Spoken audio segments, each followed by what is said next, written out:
full of shit, I think he means you're right. That's my opinion, and you can say I'm wrong in that because that's how it works. So Matt, and I'll be. Let me say, even if Richard Spencer truly believes that in pro-choice, there is someone on the scheduling group that knew. Ooh, we're going to do this for the exact same point of we're going to put a Nazi on the pro-choice side to disparage the pro-choice side. There is someone that did that in the scheduling group, even if Richard Spencer himself. Well, yeah, I'm not saying someone in the schedule group didn't do that. I'm saying that I think Richard Spencer probably legitimately believes these things, and I think that the alt-right, as you would call them, actually align a whole lot with the left. You're an idiot. And I don't think wow. Here we go. Matt, you say some of the stupidest fucking shit I've ever heard in my life, but that has got to be the stupidest fucking thing that's ever borked out of your fucking... Would you like me to read some quotes from Hitler to prove No. the point? No, Of course you would. Moron. Of course you would. Oh my God! Why are we entertaining this? Why are we entertaining this? Just give him a little Such break. Christian. I'll give him a little break. I just wanted to read a message in the comments that said something like, great discussion. I'm pro-choice, but it was nice to hear both sides. I don't think that person knows who Richard Spencer is. And I think that's another problem because he's been a bit quiet and there are like kids on YouTube. When I say kids, I mean, whatever Zoomers. They don't know who the hell he is. And they're like, he seems like a decent fella. It's kind of disturbing. Hey, Matt. Hey, Matt. Well, Matt, I want to read a quote from Matt real quick. As a Christian, I have no duty to allow myself to be cheated, but I have a duty to be a fighter for truth and justice. Do you know who said that, Matt? Matt's no longer here. Yeah, I moved him down. Oh, damn. I don't hear his stupid opinion. Look, just saying like, well, Hitler was a socialist. It's just so boring, man. Can we not? He was a socialist, and then when he got... just to get the socialists on his side, and then he killed all the actual socialists. It's just all these first folks people to die. Stupid opinions, I know. That's why I got mad. And I thought I went off point bringing a fucking T-jump. We're fucking talking about Hitler right now. Oh, it's like a troll. It's like, get the left. Oh, I got a stick to jab him with. Oh, lol. That's all he's doing. It's boring. Let me tell you something. If your best argument is Hitler, then you don't want an argument. Hold on. Okay, go ahead, Uri. Yeah, let me tell you about something about Richard Spencer. There's a rabbi friend of mine who lives in Whitefish, Montana, which is where Richard Spencer's mother lives. And they had an office there, like Richard Spencer had an office there of his alt-right whatever organization. This rabbi friend of mine had death threats for just living in the town, coming from Richard Spencer and his friends. And she basically had to go into hiding and protective custody because this man was for real threatening her life. And we're supposed to agree on things with him on X position, Y position. That's nonsense. That is just nonsense. This man is very dangerous to this country. Uri, we really agree on something for once. I knew we'd get there, but I totally agree with you, man. That was... So Nazis brought you together. Agree. Yeah. Don't they usually? Yeah, they brought the whole world together last time, right? The last time the world got together was for Nazis. They seem to have less of an ability to do that nowadays than they used to. That's true. Maria, did you want to say anything? No, I'm okay. Okay. Well, I mean, I think we're all in agreement. Perhaps. Nazis bad. Got it. Glad we settled there. I do have one thing to say. I don't think Nazis are synonymous with extremist right wing. I think not always. I think you can get Nazis that are also liberal. No? What? No. Okay, wait. I'm sorry. I thought you were gonna say Nazis aren't synonymous with bad, which is like people can be indoctrinated without being bad. Which I can buy that argument somehow. No, I think Nazis are bad. No, Nazis are right wing by definition. Yeah, I don't think that's right. No. Yeah, I don't think that's right. That's right. That is absolutely right. Right. It's not really right because you can. The circle meets. It's sort of the horseshoe. It's not the same thing. It's a little bit, yeah. It's a little bit the horseshoe phenomenon. They kind of meet on the other side. Right. It's the horseshoe. You're so far away from liberal, it's not liberal anymore. Well, wait. Can we clarify something? What you say? So what does Nazi mean? Liberal is because me and you don't have the same understanding of liberal. Look, if you guys.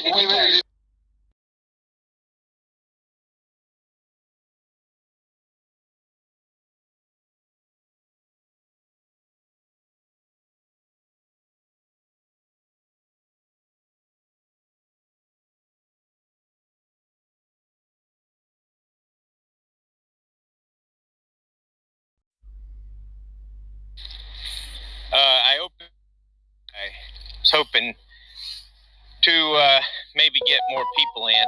I don't know if I will or not, but I've noticed I haven't opened a room in probably 3 weeks or so, but I figured I would open one maybe for a little while. I don't know how long I'll keep it open, but I've noticed quite often in Clubhouse, the atheists who want to critique Christians and theists will often demonstrate their own philosophical viewpoints are very inconsistent depending on what day of the week they're going with. An example would be I've had atheists try to argue that God, because God is all powerful by definition, he would be able to actualize any world that he wanted. He could actualize a world without pain and suffering because he would know all the ins and outs. He would know everything about it. But then a month or so later, the same atheists would say that this all-powerful God who would know everything is susceptible to Cartesian deception and might be deceived, implying he doesn't know everything. So their own philosophical positions are actually contradictory. God knows everything. God doesn't know everything. But it depends on what day of the week they want to argue this is whatever position they hold, and it's never consistent. I had an atheist last night I thought was taking the position that that he didn't believe the external world exists. That was basically the argument he was making. I even asked other atheists in the room. They agreed that's what he had said. Then when I confronted him again later in another room, he kind of backed off of that and saying, no, I'm just using this as an example that it wouldn't be a contradiction to hold this position. And he was talking about basically a person who only believes that the external world exists, or there's no external world.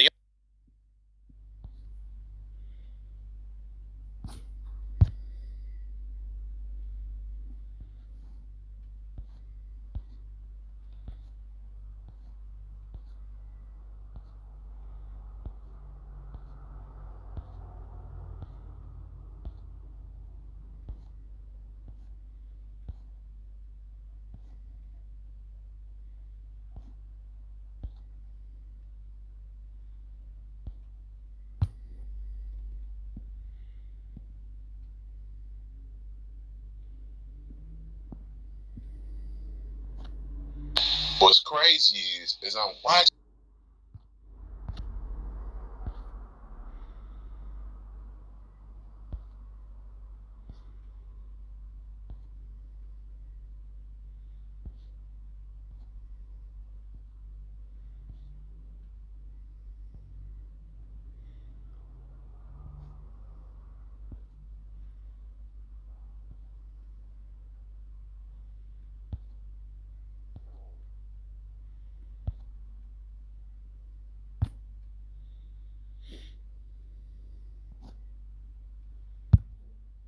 Exists, that the outside world, you couldn't even say that there's no outside existence, external existence. So the whole process, the whole position there would be self-defeating. Now that's what this atheist tried to claim at first. At least I thought that was a position he held, and then he backed off of it. They were unable to refute what I brought up to them. had no response to it. And that's another example of the flip-flopping inconsistencies of atheists. They'll hold a position one day, then when you start challenging them on them position, they'll be like, oh, well, I don't know, I don't really hold that position. I was just using that as an example. And had another example where some atheists were complaining earlier that, let's see,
external. He is a anti-realist with regards to the external world. Yeah, but that doesn't get you to idealism.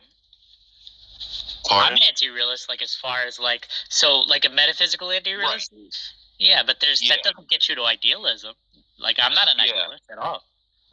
Yeah, that's right. But he would say something like he was adopting that position for just the sake of argument, I guess. I don't know. Yeah, actually, that's what he said. He said he was adopting it more to demonstrate something. But what was funny was I actually thought he actually held that position because I actually asked him. I thought pretty point blank, and he didn't really clarify, or at least not clarify in the way I understood. And when I asked later, Tom Rabbit and someone else on stage said yes, that's what he believes. He doesn't believe the external world exists. So or maybe he's like 24. He's like still doing his schooling for like philosophy. He might change his positions over time. But apparently he was saying he didn't really hold to that position when I asked. So I just have to give him the benefit of the doubt here. Maybe. But my point: anyone who holds to that position that the only thing that they lack belief that the external world exists or whatever.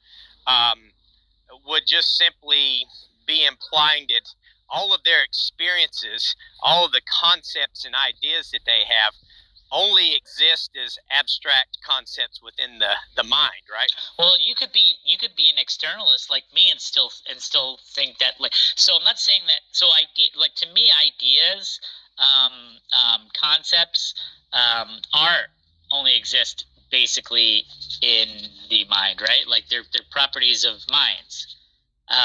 Whether or not when I say this, right, what I mean is I do think that these are triggered by the external world, right? I don't think it's possible to have for a being to be conscious if there's no external world, because to me consciousness doesn't have any quality itself. It's not a thing that can be perceived from within itself. Rather, consciousness is rather just awareness of things, right? So if I'm conscious of something, it just means I'm conscious of something. So there must be something external to me to be conscious of, or else I wouldn't be conscious. But an idealist wouldn't say that, right? They think they're being internalists. They think the contents of their mind are what create consciousness. I don't think that. But that doesn't mean I can still be an externalist and an anti-realist in the capacity that basically there is a filter, right? There's this situation. We have a separation between the external world and our perceptions of it. We basically, our minds create what we, like a workable model of reality. We know that reality can appear differently to us. We know this because we can do things like LSD or psilocybin, and just those chemicals just alters your brain in just enough way that you begin to perceive the world in a different way, meaning how do we know, right, that the way that we're perceiving it when we're not on one of those substances is the way the world actually is? We don't know that, right? We just have this we just have this model that seems to work, right? That seems to be somewhat uniform through people because we can use intersubjectivity by appealing to other people, going, hey, do you see this? Is this what's going on here, right? We can confer and confide in each other to make these distinctions. So all I'm saying is that concepts don't actually exist, right? They're just mental properties. But to me, the external world exists. Objects exist, like rocks and trees and everything exist. The way that I perceive them is a construct. I don't know that reality looks the way it does in actuality as it does in my head. That's the difference between me with what I would say as an externalist. He is an anti-realist. If he's being an anti-realist and an internalist, he's just saying that all of the properties of whatever he perceives in reality are completely psychic, are completely mental, right? There might not even be an external world. Yeah, that was the position he was, I think, trying to represent. And then he kind of wanted me to argue to demonstrate why that would not be the case, to demonstrate why that was false. You can. You could try to give philosophical argument, because I'm not an idealist, right? I would say that I guess it comes down to consciousness, right? He has to explain what he thinks consciousness is and how it works. because like for me, consciousness requires like externality, right? Like, so the fact is that the reason I'm conscious is because I must feel conscious. Like, consciousness to me is kind of like a nothingness, right? It must be filled with awareness from the world, meaning it must be filled from things from without.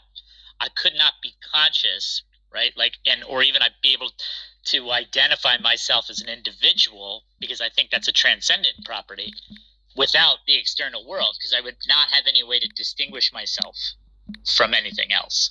But he would probably say something different. I don't know how he defines or how he qualifies consciousness, so I can't make a distinction unless he was here to tell me, and I don't know exactly. I've never asked him that. I don't think he.